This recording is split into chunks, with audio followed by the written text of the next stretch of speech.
সম্প্রতি আরব আমিরাতে ভয়াবহ জলোচ্ছ্বাসের কারণে ব্যাপক ক্ষয়ক্ষতি হয়েছে, জীবনযাত্রা অনেকটা থমকে গেছে। অনেকে বলছেন আরব আমিরাতে নানাবিধ অপরাধের কারণে এটি আল্লাহর গজব হিসাবে আপতিত হয়েছে। এ সম্পর্কে আপনার মন্তব্য কী? দেখুন, আরব আমিরাতে সম্প্রতি যে ঝড় জলোচ্ছ্বাস হলো, অতিরিক্ত বৃষ্টিপাত হয়েছে এবং এই ঝড় জলোচ্ছ্বাসের কারণে অনেক ক্ষয়ক্ষতি হয়েছে। পুরো জীবনযাত্রা থমকে গেছে। আপনারা অনেকে দেখেছেন মিডিয়ার মারফত যে সেখানে আরব আমিরাতের দুবাইয়ের যে সিস্টেমের গর্ব ছিল তাদের, সেখানে নাগরিক সুবিধা ছিল, সেখানে গোটা পৃথিবী থেকে মানুষ বসবাস করার জন্য যেত, আয়েশ করার জন্য যেত, তাদের সমস্ত কিছু থেমে গেছে এবং পানি নিষ্কাশন ব্যবস্থাপনা যেহেতু সেখানে নাই, সাধারণত সেখানে ঝড় জলোচ্ছ্বাস হয় না, সেজন্য তাদের কাঠামো সেভাবে তৈরি হয়নি, যার কারণে খুব ভয়াবহ একটা পরিস্থিতির মধ্যে তারা পড়ে গেছেন এবং পানি নেই, আপনার গ্যাস বিদ্যুৎ নেই, এরকম একটা পরিস্থিতিতে তারা পড়েছেন যেটা ইতিপূর্বে তারা পড়েননি কখনো। তো এটি আল্লাহ তাআলার তরফ থেকে তাদের জন্য অ্যালার্ম হতে পারে, সেটা একেবারেই স্বাভাবিক হতেই পারে। সাধারণত কোনো বিপদ আপদ হলে একজন ইমানদার, একজন মুসলিম সেটিকে আল্লাহর পক্ষ থেকে তার কোনো পাপের জন্য অ্যালার্ম, সতর্কবার্তা হিসাবে তিনি নেবেন, তিনি সেজন্য সতর্ক হবেন। কোরআনে কারিমে আল্লাহ তাআলা এমনটি বলেছেন, যহরাল ফাসাদু ফিল বাররি ওয়াল বাহরি বিমা কাসাবাত আইদিন নাস লিয়ুযিকাহুম বা'দাল্লাযী আমিলু লাআল্লাহুম ইয়ারজিউন। স্থলে জলে যে সমস্ত ব্যত্যয়, ফাসাদ, সমস্যা তৈরি হয়, এগুলো মানুষের হাতের কামাইয়ের কারণে হয়ে থাকে, যাতে করে মানুষ ফিরে আসতে পারে, সংশোধন হতে পারে, সে সুযোগ আল্লাহ তাআলা তাদেরকে দেন, অ্যালার্ম দিয়ে থাকেন। তো এটি সতর্কবার্তা হতে পারে তাদের জন্য।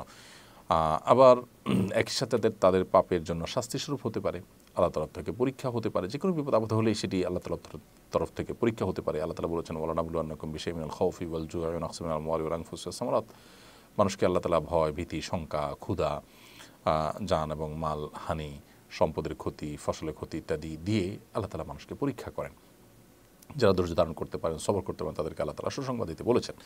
তো এটি পরীক্ষা যেমন হতে পারে, সতর্কবার্তা হতে পারে, পাপের প্রায়শ্চিত্ত হতে পারে। এটি ঠিক যে কোনো মানুষ যখন পাপাচার করে, সীমা ছাড়িয়ে যায়, আল্লাহ তাআলা একসময় না একসময় তাকে পাকড়াও করেন। এই পাকড়াও কি সে পাকড়াও হতে পারে, আবার জাস্ট অ্যালার্মিং হতে পারে। আসল এবং ভাবা পাকড়াও সেটা আল্লাহ তাআলা আরও পরে করতে পারেন, দুনিয়াতে করতে পারেন, দুনিয়াতে না করে আখিরাতে একসাথে করতে পারেন, সেটা একান্তই আল্লাহ তাআলার ইলমে আছে। আসলে যে কোনো ধরনের বিপদ আপদ হলেই সেটাকে নির্দিষ্ট কোনো একটা ক্যাটাগরিতে ফেলে নিশ্চিত করে আমরা বলতে পারবো না এটা শুধুই পরীক্ষা কিংবা এটা শুধুই আল্লাহর আযাব, শাস্তি হিসাবে আসছে। এরকম নিশ্চিত করে আমরা বলার সুযোগ নেই, কারণ আমাদের কাছে ওহী আসে না। নবীগণ থাকলে তাদের কাছে ওহী আসতো, তারা বলতে পারতেন যে এটা আল্লাহর পক্ষ থেকে আযাব হিসাবে আসছে, এটা আল্লাহ তাআলার পক্ষ থেকে পরীক্ষা হিসাবে আসছে। কিন্তু আমরা যেহেতু সবগুলো অপশনই এখানে আপনার সম্ভাব্য, সো আমরা এটাকে আল্লাহর পক্ষ থেকে পরীক্ষা হিসাবে নিতে পারি, অ্যালার্ম হিসাবে নিতে পারি এবং সতর্কবার্তা হিসেবে নিতে পারি, পাপের শাস্তি হিসেবে নিতে পারি। তিনটা সম্ভাবনাই কিন্তু এখানে থাকে, যার কারণে আল্লাহ তাআলার কাছে আমরা ইস্তেগফার করব। সেখানে যারা অবস্থান করছেন তারা ইস্তেগফার করবেন, আমরা যারা আছি তারা মজা না নিয়ে আমরা আল্লাহর কাছে ইস্তেগফার করব। আল্লাহ আমাদের সবাইকে যেন ক্ষমা করেন। সন্দেহ নাই যে সেখানে নানা রকম পাপাচার হচ্ছে, ভয়াবহ একটা অবস্থা তৈরি হয়েছে। একটা মুসলিম প্রধান দেশে এ ধরনের কর্মকাণ্ড সত্যি বেদনাদায়ক, সত্যি সেটা আমাদের জন্য দুর্ভাগ্যজনক। পৃথিবীর সবচেয়ে বেশি অপরাধীদের অভয়ারণ্য বা অপরাধ কর্মের সবচেয়ে নিরাপদ জায়গাগুলোর একটি মনে করা হয় সেটি আমাদের জন্য লজ্জার এবং দুশ্চিন্তার। আমরা দোয়া করি আল্লাহ তাআলা তাদেরকে সংশোধনের পথে ফিরে আসার তৌফিক দান করুন। এটাকে অ্যালার্ম হিসাবে নিয়ে তারা যেন সংযমী হন, তারা যেন সতর্ক হন। আল্লাহ তাআলা তাদেরকে সে তৌফিক দান করুন এবং গোটা বিশ্বের মুসলমানদেরকে আল্লাহ যেন হেফাজত করেন এবং তওবা করে আল্লাহর আনুগত্যের পথে ফিরে আসার তৌফিক দান করেন, আমরা সেই দোয়া করি। আস-সুন্নাহ ফাউন্ডেশন, উম্মার স্বার্থে সুন্নাহর সাথে।